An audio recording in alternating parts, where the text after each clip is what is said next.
Alors en troisième match, troisième victoire contre un adversaire que vous allez retrouver dans pas longtemps. Oui, non, mais c'est bien d'avoir fait un bon match, c'est bien d'avoir pu à nouveau donner du temps de jeu à tout le monde, d'avoir augmenté le temps de jeu de certains. C'est évidemment bien d'avoir marqué aussi et puis d'avoir pu gagner un match. Maintenant, on a évidemment conscience que le championnat c'est autre chose et que il faudra être meilleur encore que ce qu'on a été aujourd'hui. Voilà, l'état d'esprit est bon, tout n'est pas parfait, loin de là.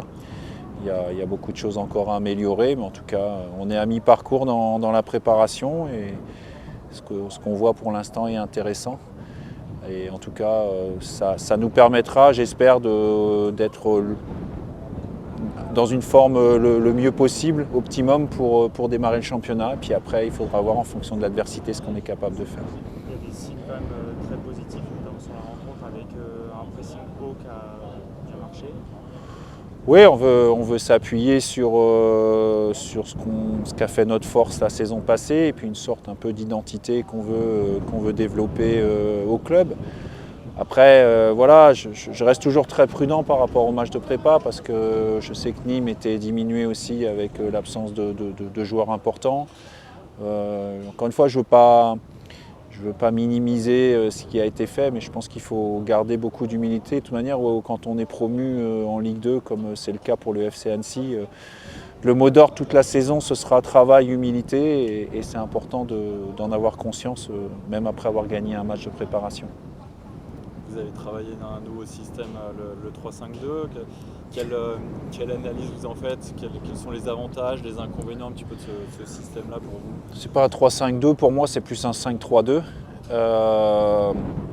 Voilà, après je veux voir certaines choses par rapport à des caractéristiques que je ne dévoilerai pas, mais par rapport aussi à certains éléments que j'ai en tête. Je ne sais pas encore comment je démarrerai le championnat, peut-être que je ne démarrerai pas comme ça. Mais en tout cas, voilà, ça me donne des informations aussi sur les joueurs et sur certains nouveaux joueurs. Donc voilà, c'est encore une fois, je préfère essayer ça sur les matchs de préparation plutôt que de me dire à un moment donné, tiens, est-ce que c'est pas par là qu'il faut passer alors que le championnat est commencé depuis une dizaine de rencontres. Et qu'est-ce qui vous plaît dans cette animation? C'est pas trop l'animation de ce système. Il y a des caractéristiques à chaque système, et moi j'essaye de garder entre guillemets une identité de jeu sur, comme on l'a dit tout à l'heure, le fait d'aller chercher haut et de développer un pressing à la perte du ballon. Voilà. Je sais très bien qu'on ne pourra pas le faire toute la saison contre toutes les équipes, mais tout au moins si ça peut nous rapporter quelques points dans un premier temps pour lancer la saison, ce serait une bonne chose.